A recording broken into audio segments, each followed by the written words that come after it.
You are listening to the Savvy Assistant Podcast, Episode 7. In today's show, I'll be interviewing Alli Trussell and Amanda Bullis of Assisted Living. Now, you're probably wondering what assisted living is. So, it's a show that they're working on, and it's all about assistance. So, it's totally up our alley. So, I say look out Devil Wears Prada because this is some funny stuff, and I really think you're going to enjoy it. So, let's dive on in.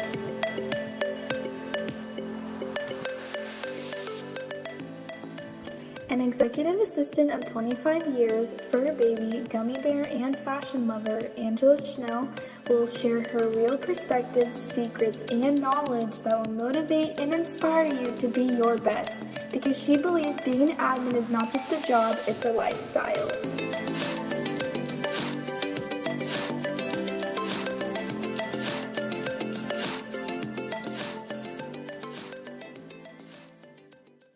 Hi Savvies, I'm here with Alli Trussell and Amanda Bullis, two fab gals and the creators of the hilarious and up-and-coming series Assisted Living.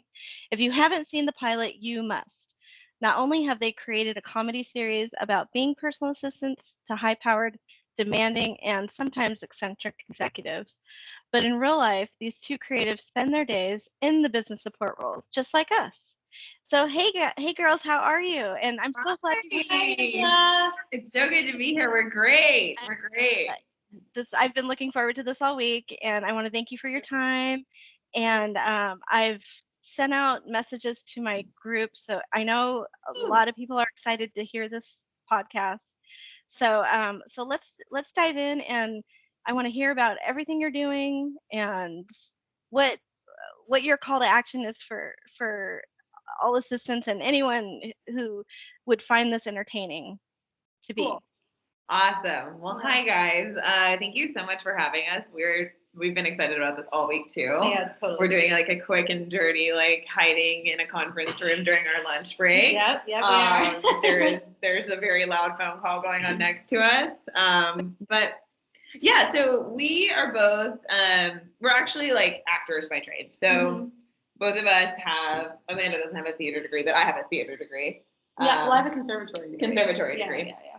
Mm-hmm. And so we kind of stumbled into assisting as a byproduct of that. So I moved to New York. I was, going to be on Broadway and all of that. And Amanda and I actually met in an acting class, and we realized that through like a series of hilarious events that we were both personal assistants. Yeah. So I feel like it was, I kind of fell into assisting through filmmaking, because the first person I was an assistant to was the director of filmmaking at the college that I went to, and was actually my filmmaking mentor. And she needed someone to take up an executive role, and so I said yes to her, just because she was like, I need someone I can trust to do this work for me. And so I started doing that, and then I ended up becoming a personal assistant for a CEO of a hotel group. And then I did that for 2 years. And in that 2 years, Alli and I ended up taking the same class together, like an actor-director workshop. And we knew each other in passing, but had never talked about being assistants. Like, it was just like not a part of our actor life. And so it was like we would show up exhausted, and I feel like we both like recognized like kindred spirits. We were like, oh my God, there's a crazy person driving this person to look like so aged. Yeah. Two people who were on the phone all of the time, but like never spoke about it. And then we ended up at our friend Karen's bar, and I had I was 2 hours late. My phone had died because I was on a boat learning how to sail for my boss, because he decided he wanted to sail around the world, and that he was the first meeting, and that I was it.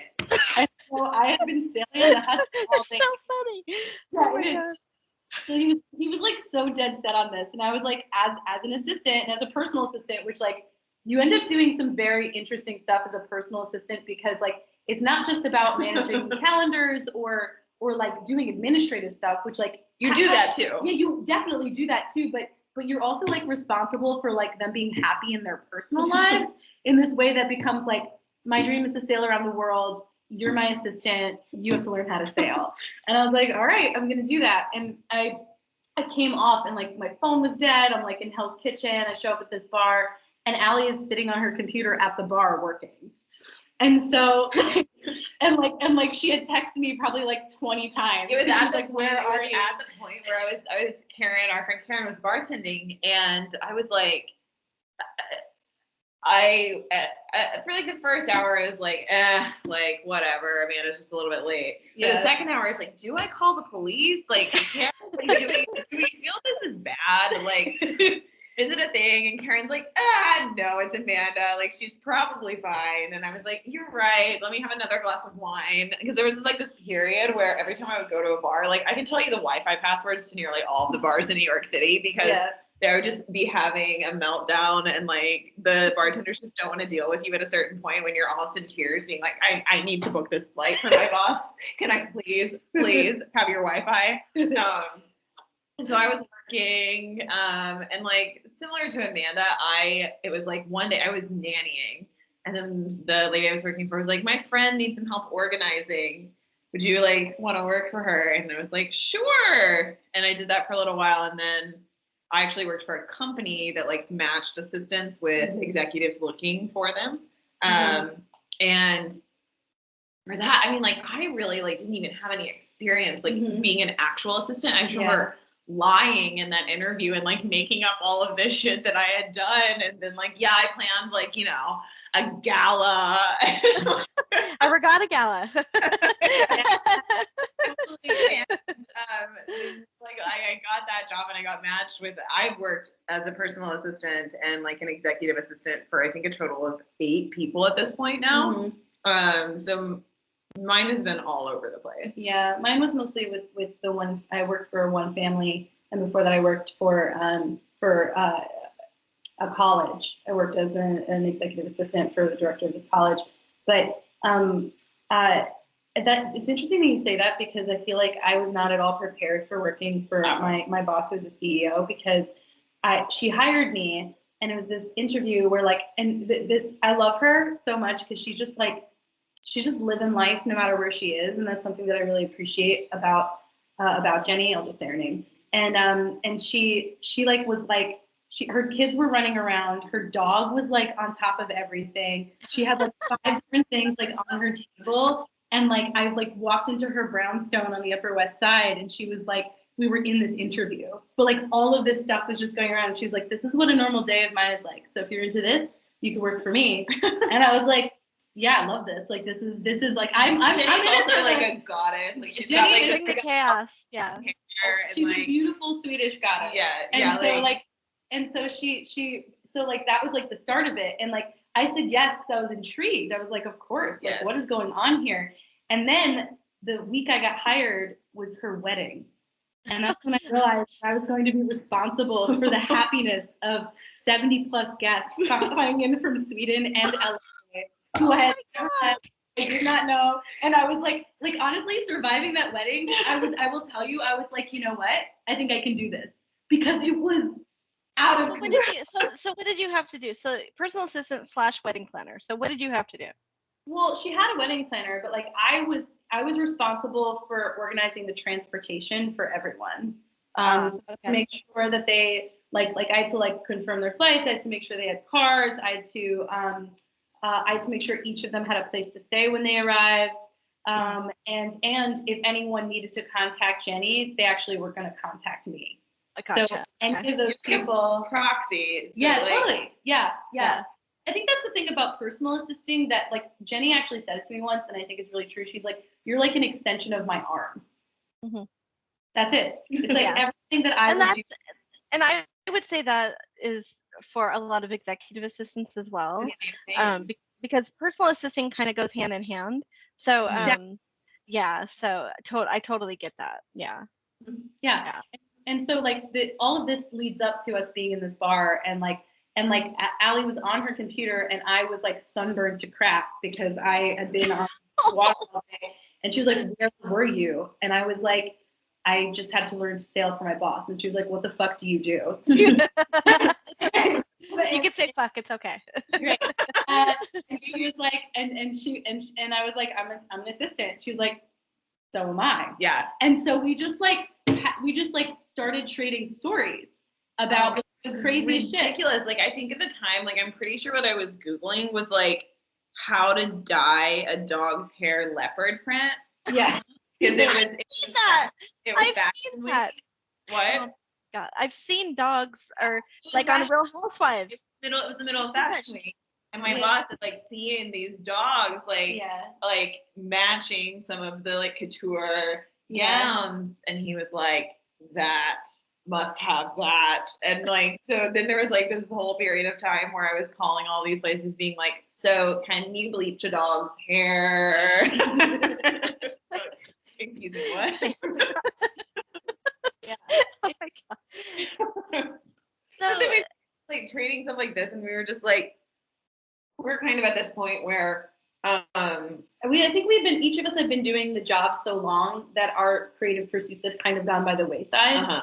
And it was like, yeah, we were in this class, we were doing this thing, but like each of us had kind of committed our lives to like acting.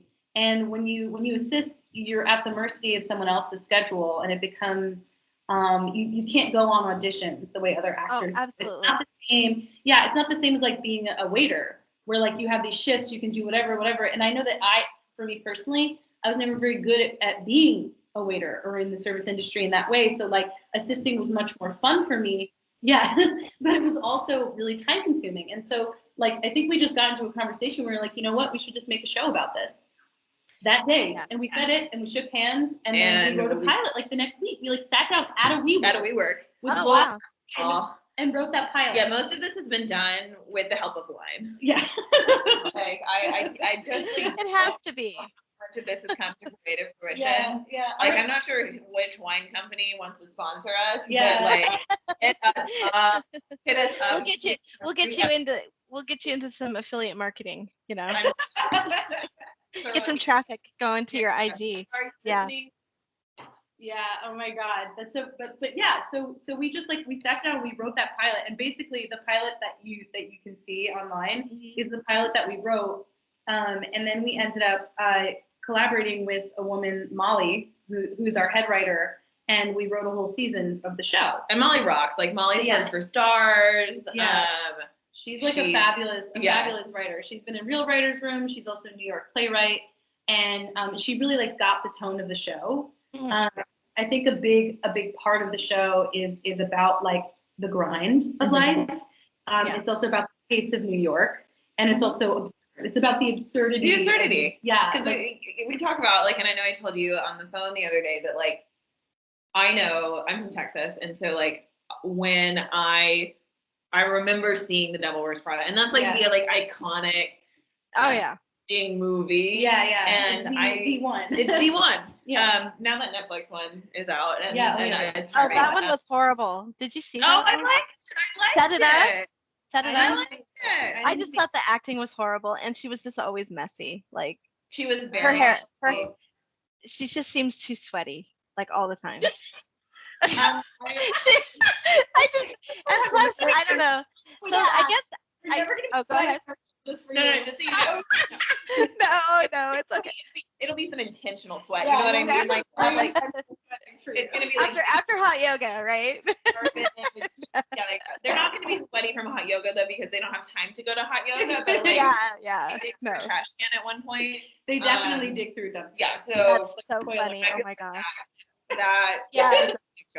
But where was I going with this?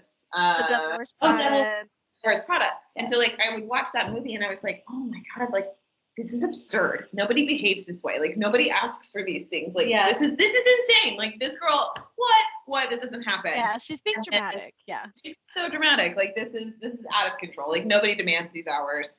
And then I moved to New York and I started assisting, and I was like, I wish somebody was asking me to find the Harry Potter movie. I'm being asked right now. Yeah, totally. I think here's something that I think is really interesting. You say that. Something that I've kind of learned through assisting, and I'm sure that like you could probably relate to, is like there's a certain personality type of person where you like somebody gives you a challenge and you just want to meet it. Like I'm just like, I'm gonna solve that problem and I'm gonna do it faster. And like I think that it's a really great quality to have as an assistant, but also it sets up an expectation. So every bar, every hurdle you cross, every like thing you do, that becomes the new standard. And it's just like that. I think that's how burnout happens, because you're just like, what, I can't give you any more, or I can because part of me just really wants to prove that I can do this. It's it's this crazy cycle too, and it's like, you know, I a very long time ago, I was like, I'm committed to never having a boring life. Yeah, and right. I think that's too. Like, that's the part of us that like makes us actors and creatives. And I mean, you know, like that meant that like my first year in New York, I was living on like $30,000, which is like hard in New York, let me tell you. It is very hard. Yeah, I've lived on less a year, Alli. Yeah, I'm sure you have. So how many roommates did you have at one point? I'm a little bougie. Like I need to be a little richer. But I was like just committed to never having a boring life, and I think that's what like drew me into this. And it's like it's across all assisting. It's just like you learn like 80 different skills because you're just sitting next to so many things, and it's like. The thing about a good assistant, I think, is that you just inherently trust them. Yeah. And so there's no filtering process of like, oh, can I not pass this to them? It's just like, of course I can pass this to them. Yeah. And I'm not going to do it. They're going to do it, right? Yeah. And like, don't you just learn? I feel like at least I felt this way, where like a lot of it's like I'm gonna throw this at the wall and see if it sticks, but the wall is me. Yeah. I feel like it's being thrown at me, and but to your point, like it does give you the opportunity to learn a lot of new skills. Yeah. And I think that like, you know, for us, like in this process, being assistants has really helped us set up the skills that we need to produce this show. Totally. Yeah. I think it's like if we had a team of assistants on set, I would not worry about a goddamn thing. No, I would to get done. I don't have to think about it. They know what's up. They're on it. They have it. They're anticipating our needs. We're anticipating theirs. And that's like kind of like what I think is great about like our relationship. Yeah. Because I think that we trust each other to know that when things need to get done, how to prioritize them and without having to talk about it. Yeah, we get it done, right? That's what we do. Speaking of like producing our show, I just feel that we must plug it real quick. Like, we're gonna plug it. I know, but I think we just gotta plug it like multiple times. You know what I mean? Right. Like, yeah, it's like the constant reminder. It's like we're like the calendar notification. At Assisted Living. So where are you on your crowdfunding? Okay, so actually right now we are 74% funded. We launched a week ago. We have 36 more days to go. We are a staff pick this week on Seed and Spark, which is exciting because it means that they maybe believe in us. And they totally do. Let's plug Seed and Spark too. Yeah. Seed and Spark believes in us. The good people at Seed and Spark. But like the way that it works with crowd. This is the first time that we've ever done a crowdfund, the two of us, and like it's been a really amazing experience because it just shows you like how many people are willing to come out for you, and like that every little bit counts. Like it's really, really true. Like if everyone the $5 add up. Yeah, if everyone you know give you $20, you can make it. Yeah, you can make all of it. Yeah, and absolutely. And that's kind of like a wonderful thing. In order for us to be able to keep the pledges that people have pledged, we have to hit 80%. Yeah. Okay. In order for us to make the 2 episodes that we're fundraising for, we have to hit the 25. We have to be 100% funded. Yeah. Just because of production costs, like. Right. You know, you've seen the pilot, so you know that like it's a higher quality than your average web series. Sure. It's meant to be short TV, and so that I don't know, like crew costs are the most. Well, we also and equipment. We also just like we wanted this to. We didn't want to make something that like wasn't going to be worth its staying power, and so we have a really professional crew. Like we have all of our actors have worked on major television shows. Our director is an MFA grad from NYU. Molly is a real writer. She's a TV writer. A real writer. Well, all writers are real writers. All writers are real writers. Right. Of course, correct you there, but all of these people are professionals, and that's important to us. I think also being assistants, like you're constantly surrounded by quality. Yep. And so that was definitely something that took some adjusting to. I remember I was like, oh, I'm totally fine with this Walmart pair of shoes. And I can tell you now, I am no longer fine with that Walmart pair of shoes, which for better or for worse. No, I got out of that a while ago. Unfortunately. Yeah. And so, yeah, we have like a really good crew. We firmly believe in paying people fairly and paying them what they're worth. And it's also, like Amanda and I, we have had some opportunities to like work with some people, but it would have meant losing creative control over portions of the show. And that's something we're not willing to do. Because this is something that we've learned through this process is that the vision that we have is so specific because of the experiences we've had as assistants. And unless you've done what we've done, you're not going to understand the world of the show, no matter how much you try or how much you like it. That's why I'm just so like over the moon that you reached out to us. I know, because it just proves that like what we're doing does speak to the world of assisting. And that's oh my gosh. Yeah, totally. And there's really not a lot. Like, we've named off a few movies, but most of them, and I kind of wanted to touch this. Most of them are like, oh, I only have to assist for a year and then I can move up. Like, what would you say to people like me who have been in an EA role for 25, 15, 20, 25 years, and who, like, this is what I do, this is what I love, I've worked and made it my own. I've gained skills. I can manage a project. I can, what would you say to people? Hey, what if I want to stay a personal assistant or, an EA or? I think that like a good assistant, I firmly believe this. Like the day you decide that you are done with this job is the day that like at least 27 people have a meltdown at your company. Yeah. Like I think that's one of the most important roles at all. It's so important because so many people rely on you and they don't even realize it. I think it's part of it. It's the most important. It's like the backbone of any company or any structure, but it gets the least attention. Like if you're doing your job, you are the seams that keep everything together, and I think that's an incredibly valuable thing. I think in terms of like it being a transitional job, I would say that like we are actors, and so like assisting is something we fell into that I think each of us learned to value a lot through the experience, and that like I in our show, the question you're asking is answered throughout the seasons. We have 4 seasons planned. We know where it ends. And we know where it ends, and each of those people makes a different choice. That specifically relates to that question that you asked. So we're on the same page. We're on the same page. Yeah. And I mean, like, I think also, I'm sure I'm just like preaching to the choir here, but I think as an assistant, like, I know how to do things, and I've gotten an education in so many different areas just by doing this, that like it is in like 100% a long-term career choice if you want it to be. And like totally. Mine is morphed. Like I went from like a personal assistant to an executive assistant, and now I'm a chief of staff at a tech company and an actor. Like mine's more. That's amazing. That's awesome. It's just like you as a good assistant, you just keep taking on more. Like I kind of have like a little bit of like a marketing understanding now and a financial understanding now. And those were things that coming out of college with a Bachelor of Fine Arts in drama, that nobody was going to ever be like, yes, please, like deal with our board. I think there's another part to your question that when you were talking, it made me think about this. It made me think about our audience and also like how this crowdfunding process has kind of brought this reality to light that like a lot of things in life, I think once you've been an assistant, you're always an assistant. Yeah.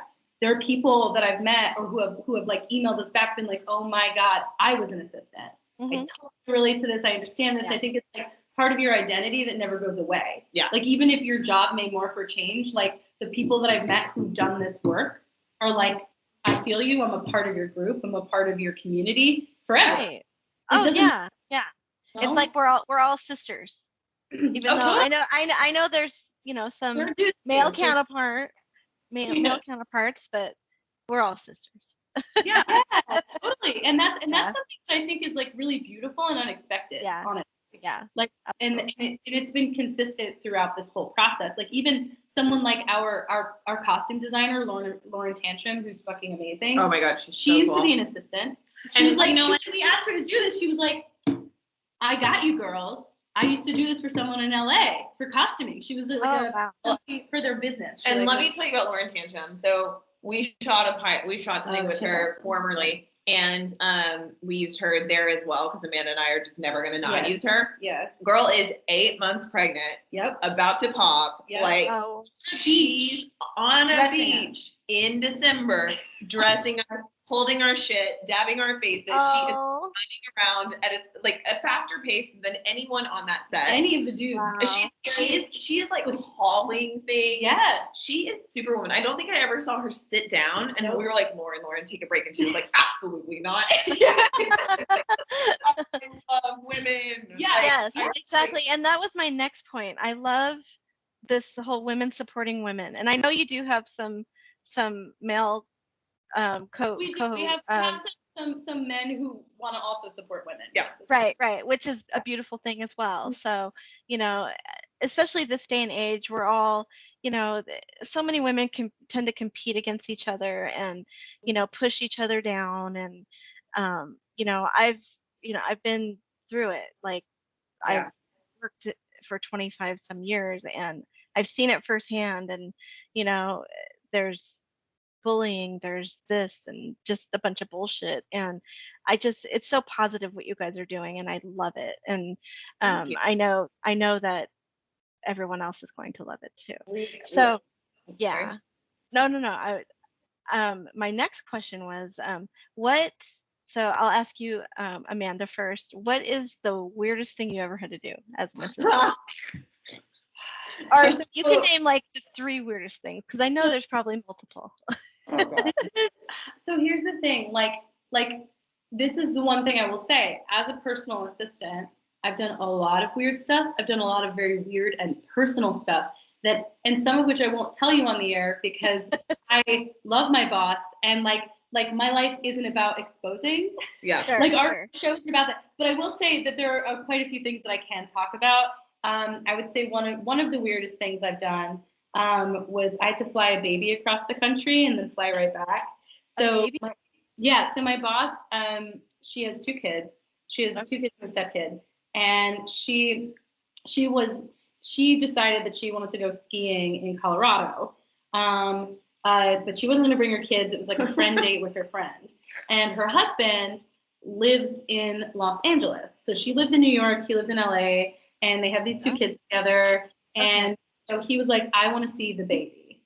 And I was like, oh, and then Jenny was like, okay, but like I'm going skiing and I'm leaving the kids with the nanny. So like, I don't know how you're going to see this baby. And he was just like, have Amanda fly the baby.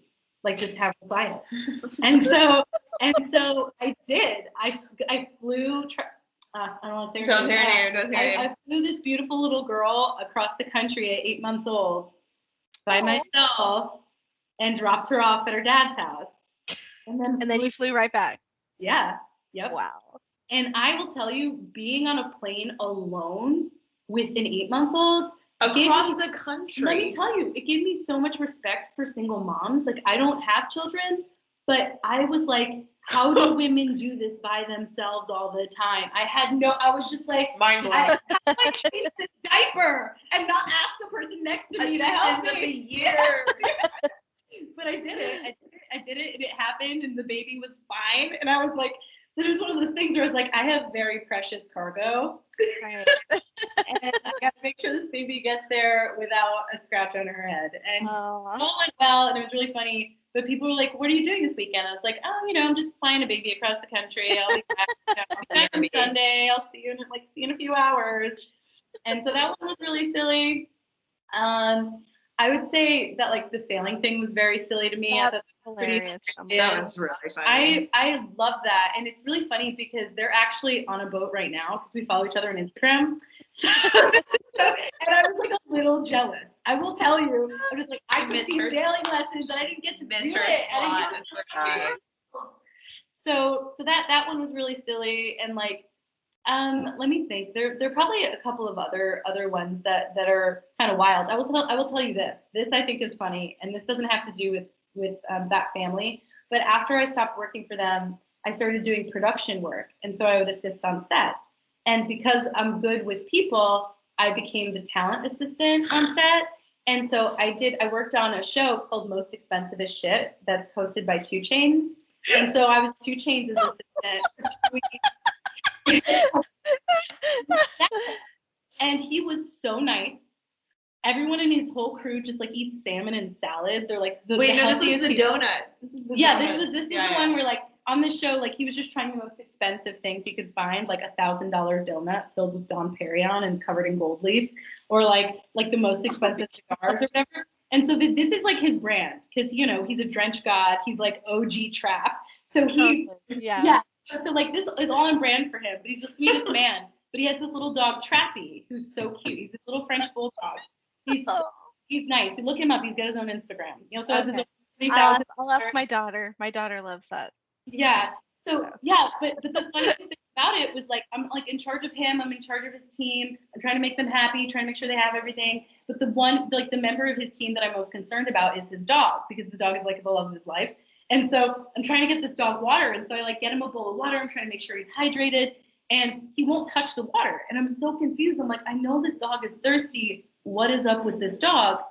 And then like a couple minutes later, I come over and 2 Chainz is feeding his dog Fiji water from the bottle, because this dog only drinks Fiji water.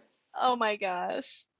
So I just feed this dog Fiji water for the rest of the pour Fiji water into a dog bowl. That's hilarious. Yeah. Wow. He has standards. He's different. Nothing surprises me. No, I know. It's so silly. Yeah. Anyway. So what about you, Alli? Oh God. I mean, mine is I mean, Amanda and I, like, the caveat that I think we just like really need to drive home is like, this is not an expose of anyone we've worked for. Like, Yeah. we have a network of like so many assistants that like these stories are just like born out of our imagination, in the sense that like this totally would happen. This would happen. Like, oh, this or is something like this happened to me. Possibility. Yeah. Or this happened to our friend, who shall totally. remain nameless. But like, I mean, I have had some of the weirdest shit. Like, all of my shit has been weird. Like, I had a boss that would make me hide in the closet every time someone come over, because she like didn't want to admit to having assistants. Two assistants. Two of you hiding in a closet. Hiding in a closet. Like, it was bigger than my apartment though, so it's okay. And I mean, then there's like this subset of just pretending to. I just feel like this whole thing is going to come back to me as being like, I lied my way into a job. I like lied time. Well, you faked it till you made it, right? Yeah, I made it. And like, we're still faking it. We're still faking it. But like, seriously. One of my bosses was in France, and he was trying to get into this club, and he couldn't get in. And so I'm in New York. I'm doing my laundry. And I'm getting all these text messages being like, can you get us into this club? Can you get us into this club in France? And I was just like, what? Like, excuse me? Like, in France. I was like, I just texted back and I don't think so. And he was like, get it done. And so I was like, okay. So I'm just like, okay, screw it. Like, so I find a number. I call the club in France. I finally get someone who speaks English. And I was just like, do you know who Mark Zuckerberg is? And she's like, yeah. And I was like, well, that man that is trying to get into your club right now is his agent. And I don't think that's the one you want to piss off. Like, okay, I'm sure we can like make something work. And I was like, okay, thank you, goodbye. Like, oh my God. Like, there's been a lot of that. I pretended to be a lawyer. I pretended to be like a wife. Like, I pretended to be my boss on multiple occasions. Like, I think that's also just part of the job. I think we've all done that, yeah. Except for the male bosses I've had, but I've that's the only problem. Yeah. Yeah, but you learn their signatures, but of course with their permission. Yeah, of course. Yeah. Always. Yeah. But yeah. Yeah, I mean, like, there's just been like so many. I've worked for some very eccentric humans. Yeah, you have. Which I love, because I would say I'm an eccentric human. Yeah. But yeah, I mean, oh gosh, I haven't really dealt with like as many kids and stuff as Amanda has. I've dealt with some like very picky pets. Yeah, I have a lot of kids stories. Like I wasn't a nanny, but I obviously like as a personal assistant, you get very close to a family. And Jenny, being the type of person, oh, say her name again, but whatever, being the type of person she is, like everything is like is holistically incorporated into her life. And so like if I was going to assist her, I was obviously also going to end up assisting her kids. Like honestly, like her children, you know, and not in a rude way. Like we became best friends. Like her daughters and I were best friends. Like the only thing that made me truly sad when I stopped working for them was that I wasn't going to get to see her every day because I loved her so much. So like. But yeah, I worked with a lot of kids. I dealt with a lot of kid stuff. Mm-hmm. I had to get a lot of different toys for kids. I had to deal with schools a lot, Mm-hmm.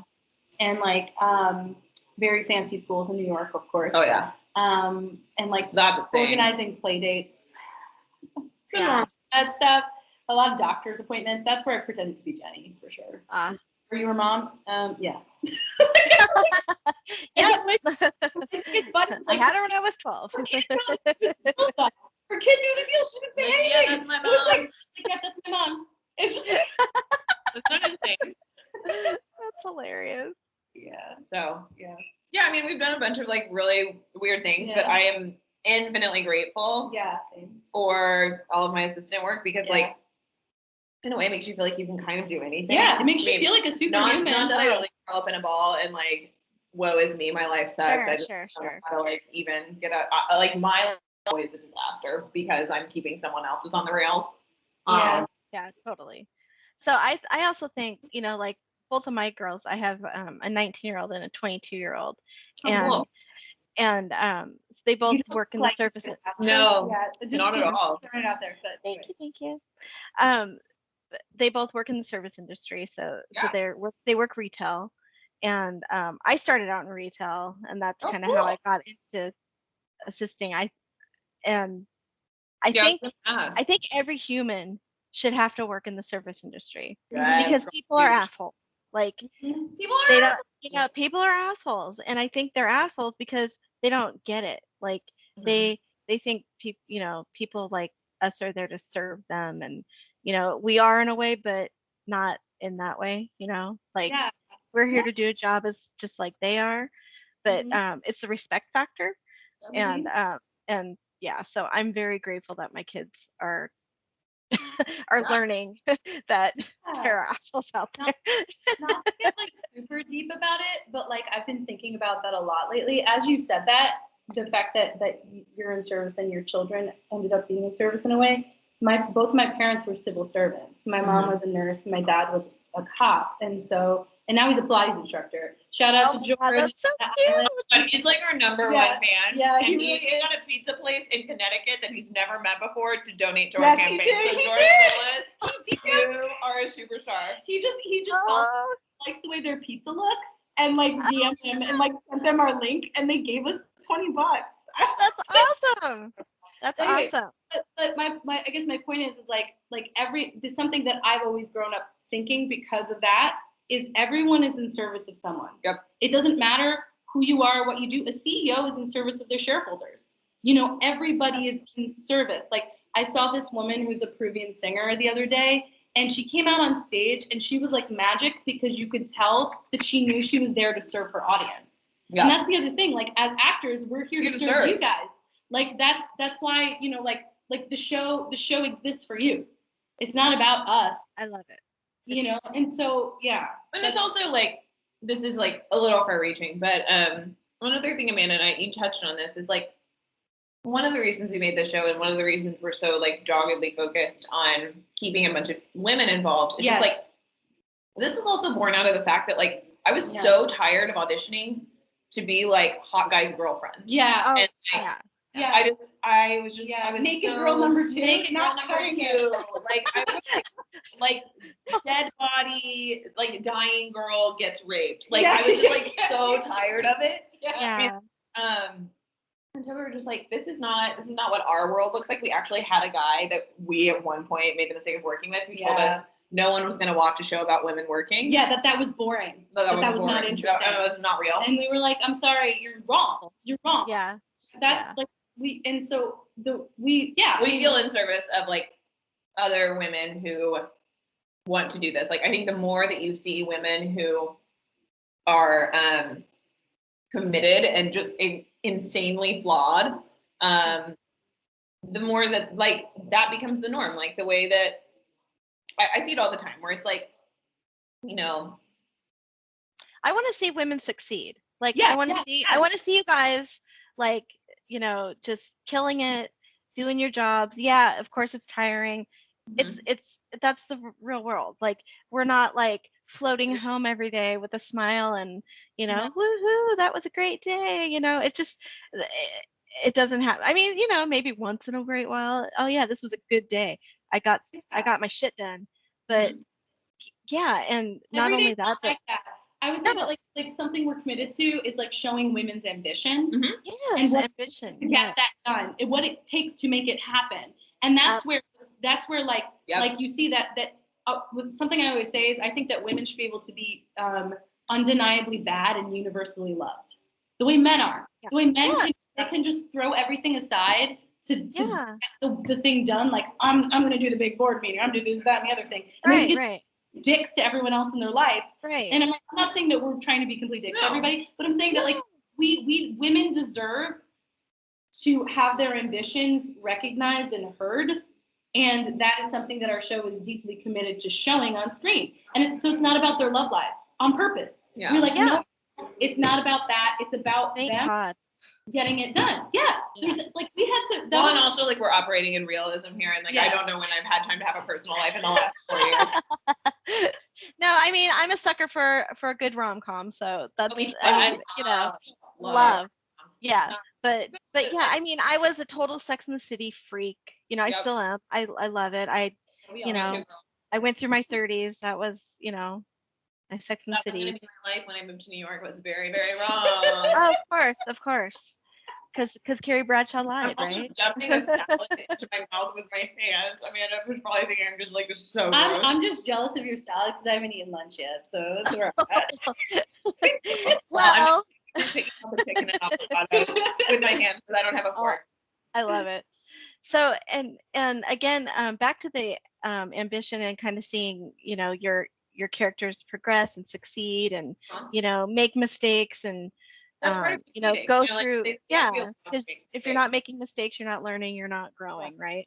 So what do you guys like once you get funded, like what is the next step? Like I know I'm so excited about this. Like what is the next step for you? Will we see this on the web? Is it Netflix? Is it you know Netflix, you want us? Yes. Netflix, Hulu, whatever, right?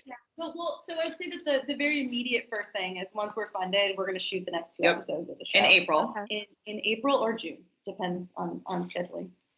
Yeah, April. Well, okay, we'll see. It really just depends. I would say that like as soon as possible, we're gonna go into production for the next 2 episodes. We actually like, our first goal for fundraising is $25,000. But in order to make the next 3, we'll either have to do an additional round of funding or we'll have to be able to partner with someone who can help us produce it because we have 6 episodes total in the first season. So, and there is an arc to that season. Each episode is encapsulated around a task that one of the girls is doing. They get progressively crazier. Yeah. So that's like how it goes. But they also are as characters, they're kind of like trying to figure out how to maintain an identity while also assisting someone. That's like kind of like the okay, so I guess I need to know more. So tell me more about Amanda. Tell me more about your character. Oh, sure, yeah. Oh, right. So Joe Burton is my character, and Joe is she's like the holistic kind of assistant, like the one where like I'm a guru for my boss, and I assist the male boss. Like so, our 2 characters assist one party of a couple that's getting divorced in episode 1. So they get split up. Yeah, and so we as assistants get split up, and we were kind of a pair and a duo, and now we're like doing tasks separately. Although, as you'll see, we don't really like abide by the rules of not helping each other out. but These are 2 people tasks. Yeah, for sure. But then Alli's character Bridget is assistant to the female boss. The female boss is Celeste, and the male boss is Brent. And they're like a power couple that's getting a divorce. And Brent is like a screenwriter, kind of like a failed screenwriter, and he's like the sugar baby of the couple. And so I'm his assistant, and like I'm there for the adventure. Like I would say that Joe's character is like all about the next big adventure. That's like why she does this job. She also, like me as a person, loves astrology. I'm so excited to do your chart. Oh my God, Angela, we're gonna have so much fun doing your chart. Maybe we'll do your chart tomorrow. We'll do it together. That would be fun. Okay. I think you get a special. I'm down. You get a special chart. But she is like I say each of our characters is kind of like an amplified version of us. But she's like really like the healer version of this, where she's like in her problem solving, she's always trying to think about the family or like people's emotions, or you know what I mean? Like she's just trying to make everyone's emotional life stable, and that's like kind of her mode of operating. And so that's how she is in these episodes. She's always thinking about how people are feeling. I would say that's like a big. Is that where the peace and blessings come in? Yes, she's like she's very. I love it. I love it. Yeah, I mean, she meditates. She's always trying to find the best way to be zen. It's like so like she tries to be as zen as possible throughout the chaos, I would say. And I think like where you kind of like watch her arc over the season is that like she starts to realize that like she's crossing some lines that are really making people not feel okay. Yeah, exactly. You know, like I think that's definitely part true. of it as That's well. Is like, true. and so you like that's where I would say like Joe maybe has more of her identity intact to start. I think she actually ends. Well, she with thinks hers. she does. She thinks she does. Yeah, she thinks that she's an individual. She does. Yeah. She believes that. And she realizes like how much she's given up by the end of season 1, whereas Bridget starts from a place of like total subservience. Yeah. I think Bridget is a little more of like the assistant you're used to seeing. It's a little more of like the Emily Blunt, like I love my job. Yeah. Yes. Her ambitions, Bridget's ambitions are tied up with her job, whereas Joe's are not.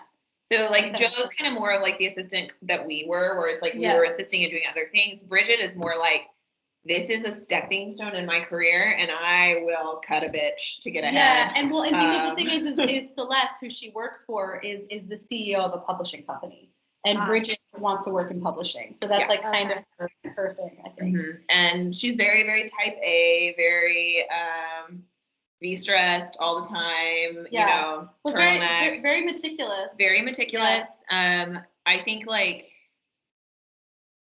she's gonna get anything done that you ask her, and she's gonna go above and beyond. She's gonna go above and beyond. Not just because she wants to prove to her boss, but because she wants. I feel like it's a personal thing, like in her personality, where she needs to like. She's like, I not only did that, it took me 100 hours to track it down, and I did it better than you. Yeah, and I competitive. She's competitive, and I think hers stems from like something that like I have definitely struggled with my entire life. Like I am a hyper perfectionist. Yeah. And like there is a part of me that if I feel like I can't execute something perfectly, like I can't do it. Mm-hmm. And like it has stopped me from doing some things. And like I've definitely gotten better at it over my life, but hyper perfectionist, and just kind of you get in this cycle where you start holding yourself to an impossible standard, and that becomes a bar you can't sustain, and everything else in your life starts to crack because of it, but you look like you're succeeding in this one area. And like we're not built to like just succeed in one area and like have our hair like dying and oh, believe me, I have the grays are coming through. It's time to go to the hair salon. Oh no, this is my she was saying like this one aspect of your life and everything else falling apart. There was a week where Alli literally had like water blood, like cancer patient blood, and I thought I had like a stomach ulcer. I thought I had a stomach ulcer because we're just like out like at the same time. I went into my OBGYN and I like got my checkup, and I really thought I was like doing great. I was like, I feel awesome. Like, I'm taking care of myself. I go to Soul Cycle and I eat green things. And so I went in and like they did my blood work. And like, to be fair, like the night before I'd gone out and had like 4 margaritas. And so like they do my blood work. And I get a call a couple days later and they're like, we need to go over your blood results with you. And I was like, excuse me, what? And turns out like my liver was like all jacked up because that was tequila. But like, then like, she was like, she was like, we need to redo your blood because I'm looking at your blood work and you have nothing in there. She was like, I don't want you to be scared, but you have the blood of somebody who's been on chemotherapy for 3 years. What does that mean? It was stress. It was stress. I really had to go home to Texas for like a week. I had to tell my boss, I was like, I have water blood. I'm sorry. Like I have to go home and sleep. And like honestly, like I do just have like a little watery blood. Like there's just not much in there. Like I don't have an immune system, I guess. And like I don't know. I think there's that aspect to her too, where it's just like, you know, like her she's a hypochondriac, but like could have like not Alli. Not a hypochondriac. Well, you are. I am a hypochondriac. Totally. When I have water blood, I was like, I'm dying. Goodbye. Like, let me write my will. I do that too. I definitely do that. I go to the worst case scenario. I'm like, absolutely, you just train. Yeah, and we all do. We all do. And don't ever put your, you know, whatever's wrong with you into the web because it'll just be like cancer, right? Oh, no. Yeah. Oh God, everything's cancer or like. Yeah. Oh my God. We are also the yeah, worst. but that's true. That's true. Bridget lives in the world of the worst case scenario, and Joe lives in the best. It's like the best of all possible worlds, the worst of all possible worlds. And when you're just constantly living in crisis mode, like, you know, I think she thinks she's like Olivia Pope, and she's just she loves. Yeah, she thinks she's like Olivia Pope, and like is gonna get it handled. When in reality, she's like probably gonna break her ankle and like break a thing of china, but like and so, like get it done, but like not with any sort of grace. Yeah. Is she wearing as much Prada as Olivia Pope? That's my she wishes she's wearing H&M. I'm sorry. They don't have interest. If we get season 2, they get a raise. Guys. So much into season 2. I'm not going to tell them the plot, but I am telling them that like they get a raise in season 2. It might just be like a cost of living. Yeah. Okay, that's awesome. So where can everybody find you guys? Yeah, Amanda, I'm gonna let you roll this way because Amanda's our Instagram queen. Yeah. So we have an Instagram. It's a Assisted Living the Series is our handle. We have a Facebook page. It's also Assisted Living the Series. We have a website, which is assistedlivingtheseries.com. And our pilot is on our Seed and Spark right now, which is our campaign page. So it's if you go to Seed and Spark and then click on Fund a Project, we are a staff pick of the week this week. Yes. And also really anticipated. So we're easy to find. We're the 2 girls in a bathtub. Yep. And I love. Yeah. So cute. And then the pilot episode is a link in the Seed and Spark campaign. So I'll have this all linked on my blog as well, so people can find you, and they can find it in the show notes when I get that up. And then so is there anything else like that you want to? Thing that I want to plug on our Seed and Spark is, of course, incentives. We have some really fabulous incentives. Amanda will read your chart, which is honestly the most amazing thing in the entire world. Yeah. But it'll change your life. You'll know more about yourself in that 30 seconds than you ever know. More like 6 to 10 minutes. 6 to 10 minutes because she is detailed AF. Yeah. But one thing is like, of course, like, you know, if anyone has any extra dollars they want to throw at us, we will love you forever. It's like, we will make this show for you forever. But also, like, if you like us on Seed and Spark, if you follow us on Seed and Spark, we can unlock some incentives on our side, some, like, things that would help us get into festivals, some, like, camera stuff, all this stuff, like, production, for those of you who, like, have never been involved in production. Production is so expensive. It's so expensive. We're not looking to, like, make money off of this. We are just looking to make it. No. And so, anything helps. We also, like, we love hearing people's stories too. Like, totally.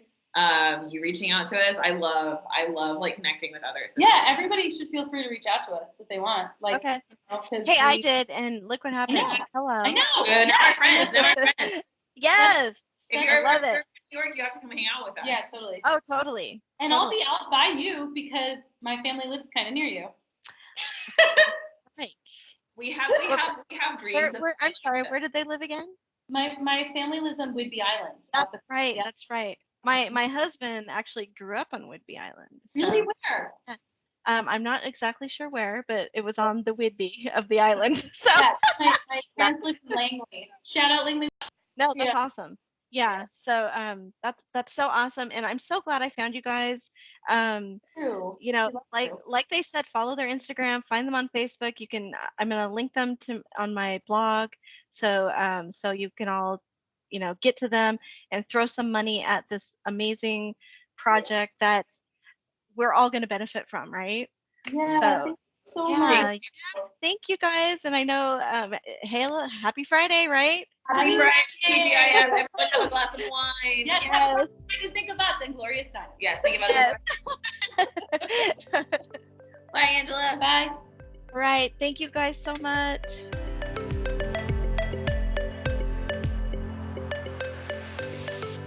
Do you want more Savvy Assistant Podcast insider information? Head on over to www.thesavvyassistant.blog for show notes, downloads, and action-based tips. Want to chat with like-minded savvies like yourself? Join the Savvy Assistant Insider community on Facebook by going to www.facebook.com/groups/The Savvy Assistant. Also, don't forget to jump on over to Instagram and follow Angela at Angela the Savvy Assistant.